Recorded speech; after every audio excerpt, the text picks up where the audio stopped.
जम्मू कश्मीर के सोपोर में आज सुबह आतंकी हमला हुआ। सीआरपीएफ की पेट्रोलिंग पार्टियों को आतंकियों ने निशाना बनाया। हमले में एक सीआरपीएफ जवान शहीद हो गया, जबकि एक नागरिक की भी जान चली गई। आतंकी हमले में एक 3 साल का मासूम भी फंस गया। तस्वीरों में आप देखिए किस तरीके से ये नन्हा मासूम मारे गए नागरिक के बगल में ही मौजूद था। उसके बाद जवान ने इस बच्चे को पास बुलाया और सेना के जवानों ने ही इसे इसकी मां तक पहुंचाया। इसके नाना को आतंकियों ने दरअसल गोली मार दी थी। सुरक्षा बलों ने गोलियों की बौछार के बीच मासूम को वहां से निकाला। आपको हम लेके जा रहे हैं ना, हम लेके जा रहे हैं। देखो आप इधर, देखो इधर, वो देखो आपके लिए बिस्किट भी लाया, चॉकलेट लाया, चॉकलेट मामू के पास लेके जाएंगे।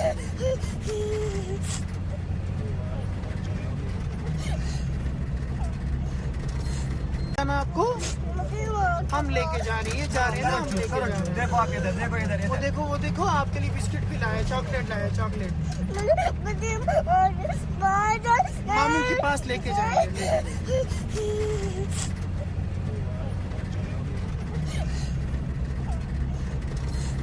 आपको हम लेके जा रहे हैं ना, हम लेके जा रहे हैं। देखो आप इधर, देखो इधर, वो देखो आपके लिए बिस्किट भी लाया, चॉकलेट लाया, चॉकलेट मामू के पास लेके जाएंगे।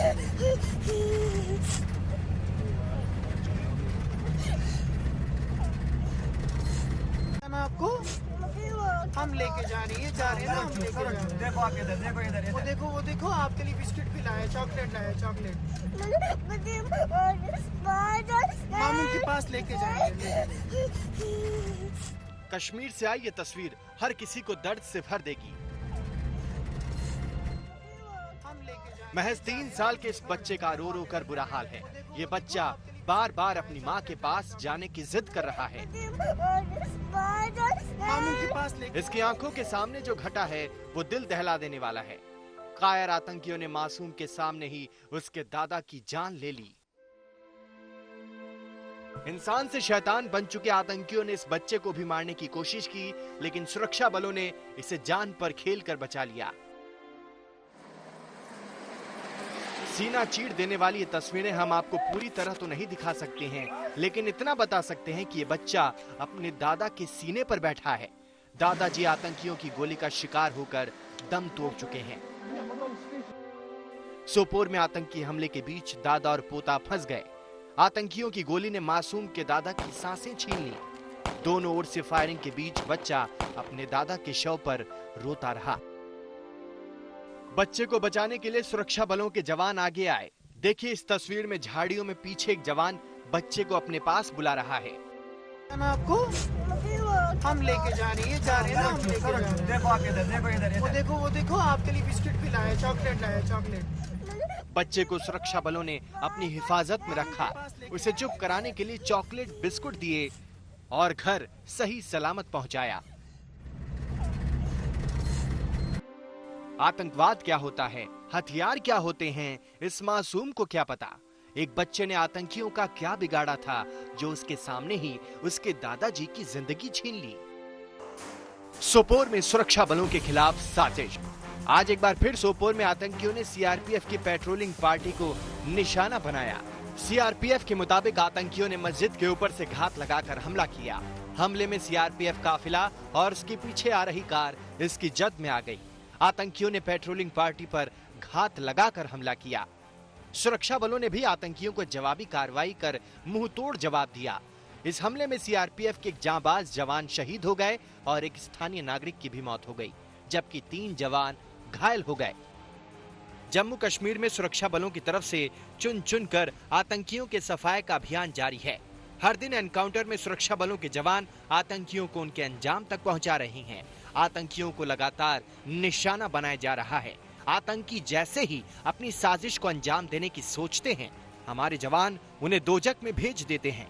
ये सुरक्षा बलों के अभियान की ही बौखलाहट है कि आतंकी बार बार सुरक्षा बलों को निशाना बना रहे हैं। अशरफ वानी के साथ शुजाउल हक, सोपोर, आज तक। मेरे सहयोगी गौरव सावंत इस वक्त जुड़ गए हैं। गौरव, हमने तमाम ऐसे मौके देखे हैं जब आतंकियों के आतंक की जद में आम नागरिक भी आए हैं। आज तो ये तस्वीरें ऐसी हैं कि काफी विचलित कर देती हैं। एक छोटा सा मासूम 3 साल का बच्चा जिसने आंखों से देखा है इस दहशत को। आपने बिल्कुल सही कहा, लेकिन यही आतंक का असली चेहरा है नेहा। जम्मू और कश्मीर में और खासतौर पर दक्षिण कश्मीर में जहां यह आतंकी घटना को अंजाम दिया। देखिए ना, एक धार्मिक स्थल को आतंकवादियों ने अपना निशाना बनाया। एक धार्मिक स्थल से छिपकर उन्होंने घात लगाकर सुरक्षा बलों पर हमला किया, और यह सोचते हुए कि सुरक्षा बल जवाबी कार्रवाई नहीं करेंगे जब सिविलियंस वहां से गुजर रहे हों। और यही हुआ। आतंकवादियों ने सुरक्षा बलों पर पहले ग्रेनेड से हमला किया, फिर गोलियां चलाई, और उसी के बाद इस घटना को अंजाम दिया जिसमें इस बच्चे के दादा मारे गए। और ये बच्चा, अब देखिए, अपनी जान पर खेलकर सुरक्षा बलों ने इस बच्चे को तो बचा लिया, लेकिन ये जो मौत का तांडव इस बच्चे ने देखा है, क्या इसकी आंखों से ये वो दृश्य जा पाएंगे? इसके बाद भी आतंक का जो घिनौना चेहरा है वो खबर को पलटने का प्रयास कर रहा है। वो ये दिखाने की कोशिश कर रहा है कि सुरक्षा बलों की फायरिंग में ये सज्जन मारे गए, जबकि हमारी सीआरपीएफ और जम्मू और कश्मीर पुलिस दोनों से बात हुई है। जो प्रत्यक्षदर्शी हैं उन्होंने वहां पर सीआरपीएफ को बताया कि आतंकवादियों ने एक धार्मिक स्थल से ग्रेनेड पहले फेंका और फिर उन्होंने फायरिंग की, जिसमें इस व्यक्ति की मौत हुई। और ये बच्चा आतंक का घिनौने चेहरे का एक तरह से, ये देखिए, उसका एक विक्टिम बनकर सामने आया है। इस महीने नेहा 48 आतंकवादी अब तक मारे जा चुके हैं। इस साल 100 से ज्यादा आतंकवादी कश्मीर घाटी में मारे जा चुके हैं, और इसीलिए पाकिस्तान के जो पूरा ये इकोसिस्टम है वो बहुत ज्यादा बौखलाया हुआ है, और धार्मिक स्थलों की शह लेकर वो सुरक्षा बलों पर निशाना बना रहा है। लौटेंगे आपके पास गौरव। 2 खास मेहमान हमारे साथ जुड़ गए हैं। Major general retired GD Bakshi साहब हमारे साथ जुड़ गए हैं, डिफेंस एक्सपर्ट हैं, और साथ ही हमारे साथ जुड़ गए हैं major general retired AK Siwach ji. दोनों का बहुत बहुत स्वागत है। सबसे पहले जीडी बख्शी साहब, आपका रुख करते हुए, बहुत साल बीत गए हैं जीडी बख्शी साहब जब से आतंक की जंजीरों में जम्मू कश्मीर जकड़ा हुआ है। इसकी टीस, इसकी घुटन वहां के नागरिक महसूस करते हैं। आज जो तस्वीरें आई हैं इस 3 साल के मासूम की, वाकई वो रोंगटे खड़े करती हैं कि कैसे इसने दहशत का एक एक पल वहां पर जिया है। देखिए, ये तो हृदय को चीरने वाली जो है तस्वीरें हैं। एक छोटे से 3 साल के बेचारे मासूम बच्चे के सामने उसके नाना की हत्या कर दी जाए और वो बिलख बिलख के रो रहा है। ये है तस्वीर आतंकवाद की, ये है आतंकवाद का असली चेहरा, ये है आतंक का अंजाम। वो आमतौर पे उनका निशाना बेचारे निहत्थे, अनार्म्ड, मासूम सिविलियंस होते। पाकिस्तान की ISI भारतवर्ष को आखिरी कश्मीरी तक लड़ना चाहती, खुद तो वो फौज आगे आ नहीं सकती, आने की हिमाकत नहीं कर सकती, क्योंकि जब आती है तो बुरी तरह से पिटी है। 71 में उसके देश के 2 टुकड़े हो गए। कारगिल के युद्ध में उसे करारी हार का सामना करना पड़ा। इसलिए उसका एकमात्र तरीका है कि कश्मीर के भले वाली जनता के ऊपर वार करो। बेचारे एक मासूम बच्चे को उसके सामने, आंखों के सामने उसके बुजुर्ग को मार दो। वो बिलख बिलख के अपनी माँ के लिए रो रहा है। क्या इसने क्या किया था आतंकवादियों का? क्या बिगाड़ा था इस मासूम बच्चे ने आतंकवादियों का, जो कि इन नीच हैवान लोगों ने बच्चों को भी नहीं बख्शा, बूढ़ों को नहीं बख्शा। जबकि देखिए, कुरान शरीफ में साफ लिखा है, जिहाद में औरतों की जान, बच्चों की जान, बूढ़ों की जान बख्श दी जाए। बूढ़ा मारा है ना, सबके सामने, दुनिया भर के सामने बूढ़े को मारा है। एक बच्चे को अनाथ किया है, वो बेचारा बिलख बिलख के अपने दादा के लिए रो रहा है, अपने नाना सॉरी के लिए वो आंसू बहा रहा है। तब कैसे वो भूल पाएगा ये भयावह दृश्य? सारी जिंदगी के लिए ही will be scarred for life, all because of this terrorist. और ये अब समय आ गया है कि कश्मीर के लोग डरे नहीं ऐसे आतंकवादियों से, वो भय के ऊपर आए और ये खत्म करेंगे तमाशा। क्योंकि जब तक ये टेररिस्ट को वहां पे कोई न कोई इक्के दुक्के OGW सपोर्ट करते रहेंगे, उनको जूते, सेल, बैटरी, खाने का सामान देते रहेंगे, तो ये आतंकवाद का दौर चलता रहेगा। खुशी की बात यह है कि हमारे सिक्योरिटी फोर्सेस ने ऑपरेशन ऑल आउट चला दिया है इस साल 100 से ज्यादा आतंकी मारे जा चुके हैं और कोई 45 से 48 तो मेरे ख्याल इसी महीने में मार गिराए गए हैं। वो समय दूर नहीं जबकि आखिरी आतंकी को मौत की नींद सुला दिया जाएगा।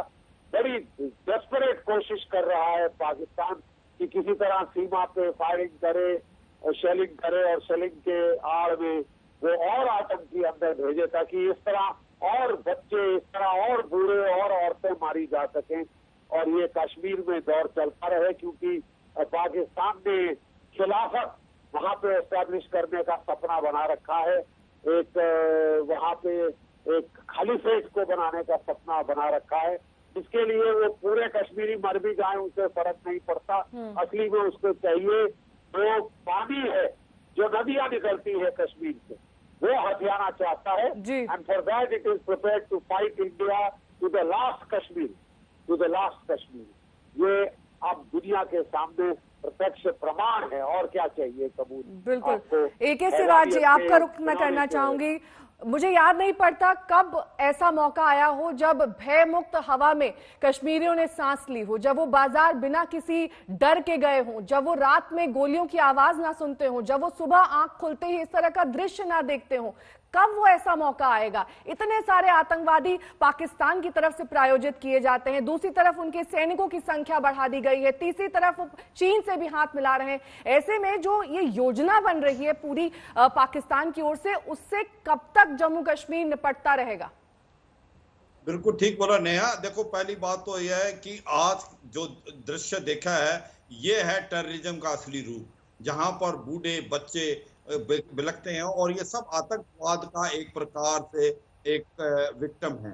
और ये समझना चाहिए कि ये जो पाकिस्तान है, ISI, ये अवाम का दोस्त नहीं है, ये दुश्मन है। ये तो अपना उल्लू सीधा कर रहा है। आपको पता है, जैसे सही बता रहे थे GD बख्शी सर भी बता रहे थे कि भाई क्या हुआ है कि इस साल 130 के कई आतंकवादियों को मार गिराया है और लश्कर तोबा जैसे मोहम्मद की तो पूरी की पूरी जो आपकी लीडरशिप को खत्म कर दिया है साउथ कश्मीर में। और नॉर्थ कश्मीर जहाँ सोपुर है, यहाँ पर भी आतंकवाद बिल्कुल जड़ से निकलने वाला है। करीब करीब 100 के करीब आतंकवादी रह गए हैं।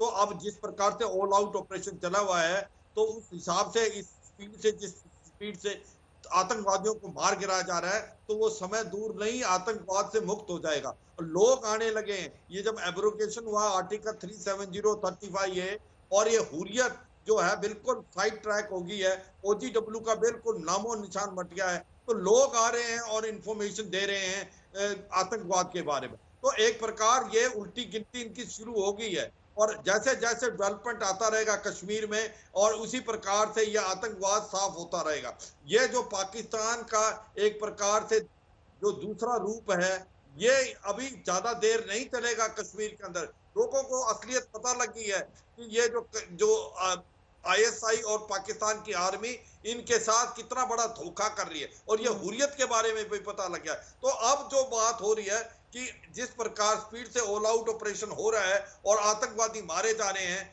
वो दिन दूर नहीं कि आतंकवाद का सफाया होगा और कश्मीर आतंकवाद मुक्त होगा। ये टाइम ज्यादा दूर नहीं है, क्योंकि जिस हिसाब से कार्रवाई हो रही है। और इसके साथ साथ जो डेवलपमेंट है वो जरूरी है, जो भारत की सरकार अब करने की ट्राई करी है।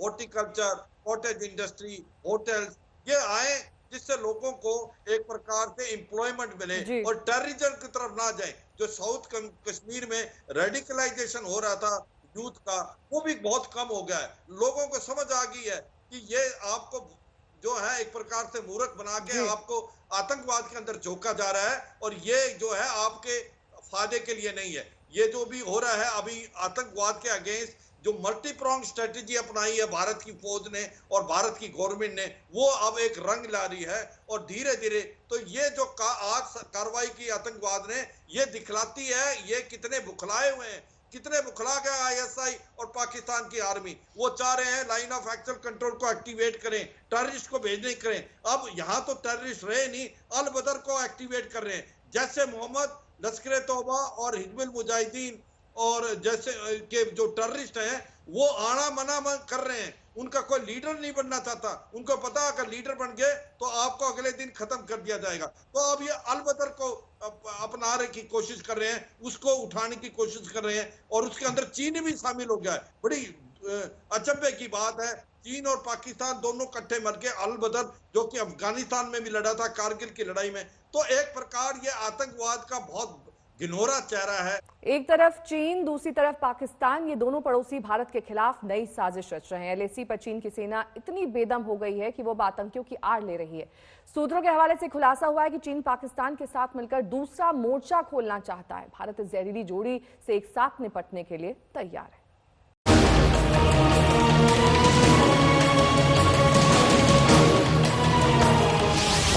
चीन पाकिस्तान की नई साजिश का खुलासा। भारत के खिलाफ 2 फ्रंट वॉर वाली प्लानिंग। घबराए चीन को अब आतंकियों का सहारा। उत्तरी लद्दाख में पाकिस्तान का नया मोर्चा। भारत के साथ हर मोर्चे पर मात खाने वाला चीन अब पाकिस्तान के साथ मिलकर नई साजिश रच रहा है। भारत की ताकत से घबराए चीन ने अब पाकिस्तान को अपने साथ ले लिया है। दोनों नापाक पड़ोसी पर्दे के पीछे प्लानिंग कर रहे हैं। सूत्रों से खबर है कि लद्दाख में भारत को घेरने के लिए पाकिस्तान की सेना भी नया फ्रंट खोल रही है।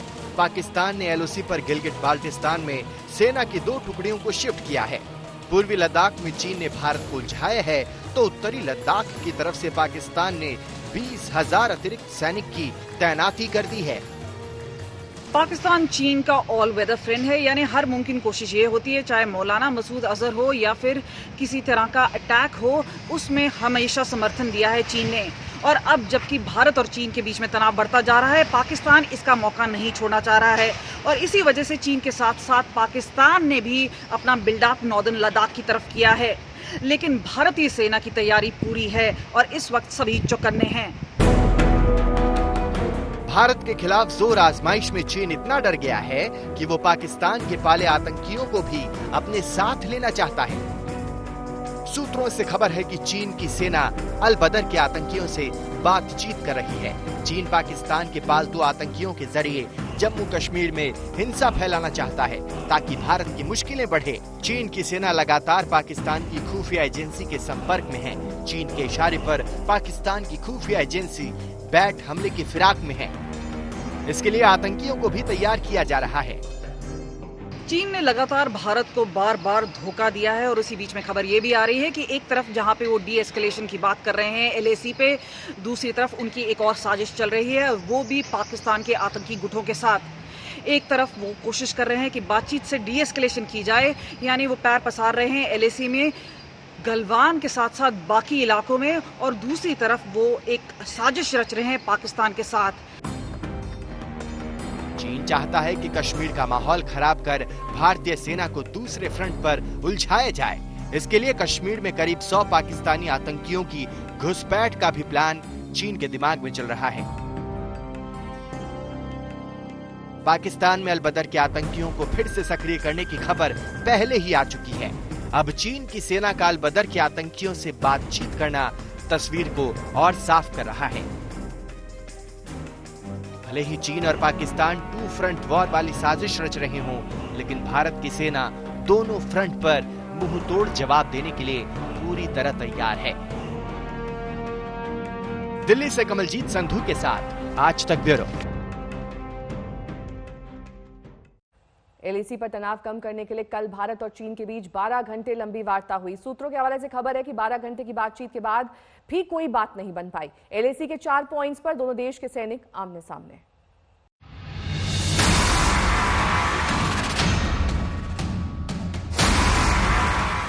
बारह घंटे लंबी बातचीत, बेनतीजा रही सैन्य कमांडरों की बातचीत। वादे के बाद भी चीनी सेना हटने को नहीं तैयार। क्या अब सर्दी गिरने तक जारी रहेगा तनाव?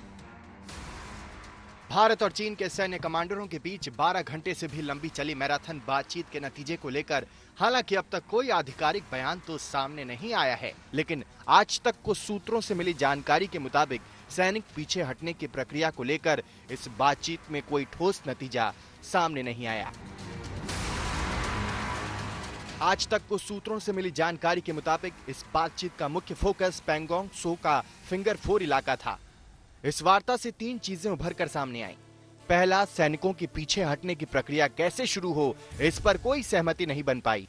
दूसरा, दोनों पक्षों ने अपने सैनिक पीछे हटाने को लेकर बातें तो काफी की, लेकिन आपसी सहमति नहीं बन पाई।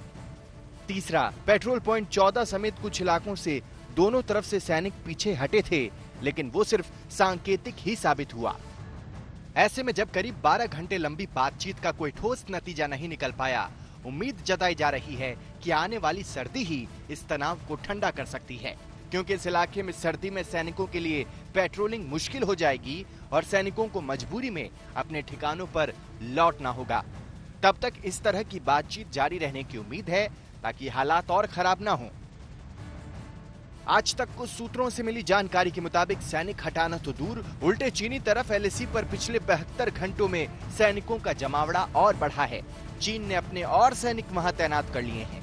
सैनिकों के हटने के कोई निशान नहीं दिख रहे, खासकर पैंगोंग त्सो और हॉट स्प्रिंग्स इलाकों में। इन इलाकों में भारत भी मजबूती से डटा है।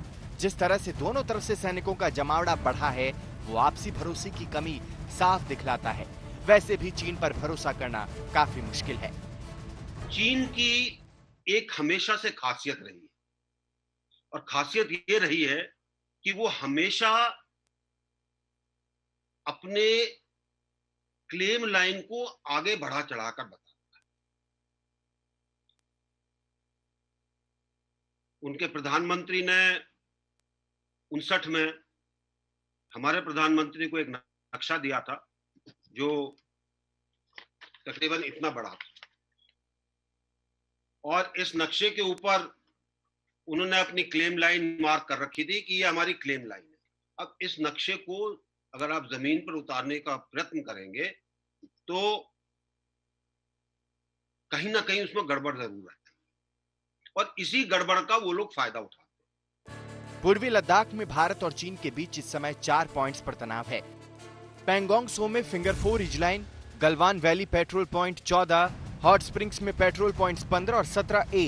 फिंगर 4 की रिजलाइन पर दोनों देशों की सेना आमने सामने है। जिस जगह पहले दोनों तरफ की सेना पेट्रोल करती थी, वहां पर चीनी सेना स्थायी रूप से बैठ गई है। टकराव वाली जगह और बातचीत के मोर्चे पर जिस तरह से चीनी सेना अड़ी है, उससे लगता है कि पीएलए नेतृत्व फिंगर 4 पर कब्जे को लेकर अपना हट छोड़ने को आसानी से तैयार नहीं है। सूत्रों के मुताबिक चीन की मंशा तो भारतीय सीमा में पश्चिम की तरफ और आगे बढ़ने की है, लेकिन भारतीय फौज की मौजूदगी से उसके पांव ठिठके हुए हैं। आज तक को मिली जानकारी के मुताबिक गलवान वैली और हॉट स्प्रिंग्स इलाके में हालात उतने खराब नहीं हैं, लेकिन पैंगोंग त्सो में इस वक्त तनाव की स्थिति बनी हुई है। यहाँ दोनों तरफ से सेना बिल्कुल आमने सामने है। जिस रास्ते बातचीत हो रही है, उससे लगता है तनाव घटाने के लिए पैंगोंग झील के जमने तक इंतजार करना होगा। लेह से अभिषेक भल्ला के साथ शिव अरूर, दिल्ली आज तक।